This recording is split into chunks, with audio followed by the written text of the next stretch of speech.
మీ మీ నియోజకవర్గానికి సంబంధించిన ఒక్క సమస్య పైననే ప్రస్తావించవలసిందిగా మిమ్మల్ని కోరడం అవుతున్నది.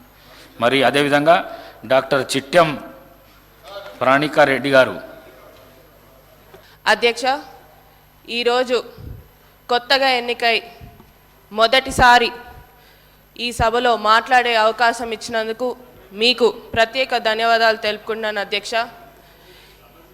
మెయిన్గా ముందుగా మా నారాయణపేట నియోజకవర్గం అంటే ఎప్పుడైనా గుర్తొచ్చేది వెనుకబడ్డ ప్రాంతం, ఎప్పుడు కూడా పట్టించుకోలేదు, నీళ్ళ సమస్య చాలా ఎక్కువగా ఉంటుంది.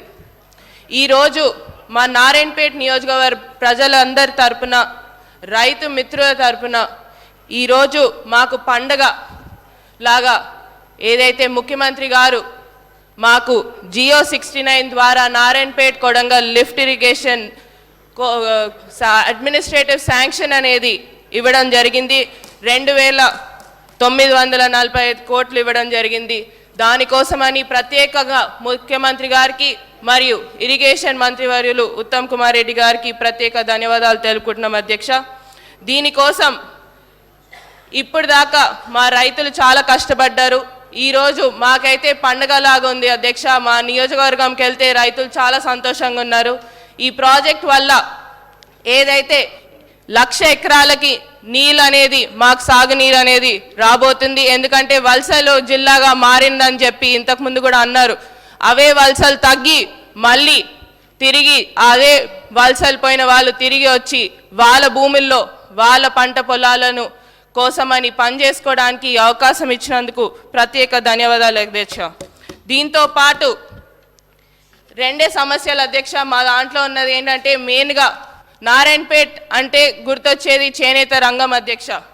చేనేత రంగంని కూడా నారాయణపేట్గా మీ ద్వారా ముఖ్యమంత్రి గారిని మరియు టెక్స్టైల్ ఇండస్ట్రీ మంత్రివర్యులు తుమ్మల నాగేశ్వరరావు గారిని నారాయణపేట నియోజకవర్గంలో చేనేత కార్మికుల ఉపాధి కోసమని ఒక టెక్స్టైల్ పార్క్ని మంజూరు చేయాలని మా మనవి అధ్యక్ష.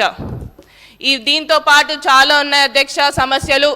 ముఖ్యంగా యువకులకు ఉపాధి కల్పించాలని దానికోసమని ప్రత్యేకంగా ఇండస్ట్రియల్ పార్క్ కానివ్వండి, ఫుడ్ ప్రాసెసింగ్ యూనిట్ కానివ్వండి, ఇలాంటి ఏర్పాట్లు చేస్తే మాకు అక్కడ ఉన్న యువకులు అన్ఎంప్లాయ్మెంట్గా చాలామంది ఉన్నారు అధ్యక్ష, వారికి కూడా ఉపాధి అందుతుందని తెలియజేసుకుంటూ, దీంతో పాటు చివరిగా నేను డాక్టర్ కాబట్టి అధ్యక్ష ఒకటే, అక్కడ మాకు స్టాఫ్ అనేది చాలా తక్కువ ఉంది అధ్యక్ష. మాకు ఈ ఏదైతే డిస్ట్రిక్ట్ హాస్పిటల్ కానివ్వండి ఆడ స్టాఫ్ అనేది సరిగ్గా ఉండదు. మా పిహెచ్సిలు, సిహెచ్సిలు ప్రతి ఒక్క ప్లేస్లో కూడా స్టాఫ్ చాలా తక్కువ ఉంది అధ్యక్ష. ఆ స్టాఫ్ కోసమని కూడా మా హెల్త్ మినిస్టర్ వర్యులని దామోదర్ రాజనరసింహ గారిని మరొకసారి కోరడం జరుగుతుంది. ఏదైతే స్టాఫ్ అనేది కూడా పెంచాలని కోరుతున్నాం అధ్యక్ష. ఈ అవకాశం ఇచ్చినందుకు ప్రత్యేక ధన్యవాదాలు అధ్యక్ష.